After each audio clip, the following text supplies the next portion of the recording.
ഹരേ ശ്രീ ഗണപതേ അവിഘ്നമസ്തു. ലക്ഷ്മണോപദേശം. ലക്ഷ്മണൻ ഒരു ദിനമേകാന്തേ രാമദേവൻ തൃക്കഴൽ കൂപ്പി വിനയാന്വിതനായി ചൊന്നാൻ, മുക്തിമാർഗത്തെ അരുൾ ചെയ്യണം ഭഗവാനേ.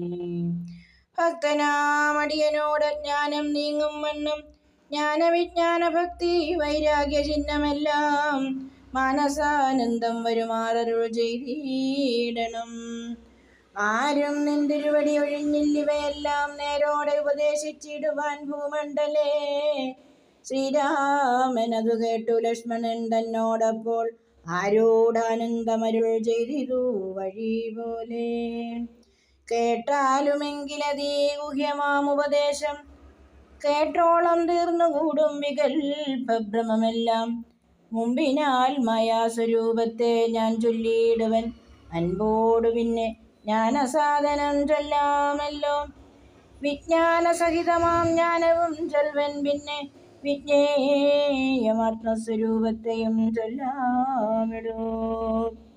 ജ്ഞേയമായുള്ള പരമാത്മാനമറിയുമ്പോൾ മായാസംബന്ധഭയമൊക്കെ നീങ്ങിടുമല്ലോ. ആത്മാവല്ലാതെയുള്ള ദേഹാദി വസ്തുക്കളിൽ ആത്മാവെന്നുള്ള ബോധം യാതൊന്നു ജഗത്രേ. മായയാകുന്നത് നിർണയം, അതിനാലെ കായസംബന്ധമാകും സംസാരം ഭവിക്കുന്നു.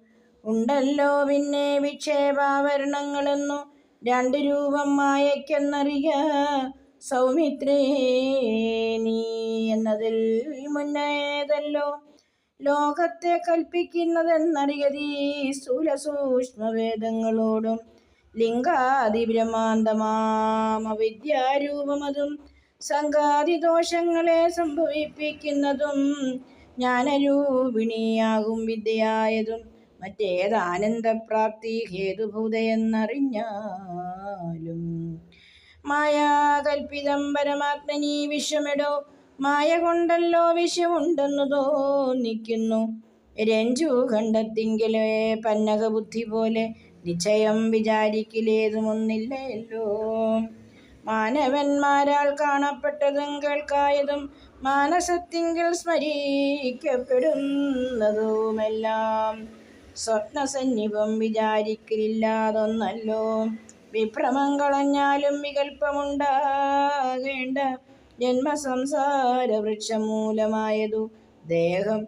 തന്മൂലം പുത്രകളത്രാദി സംബന്ധമെല്ലാം.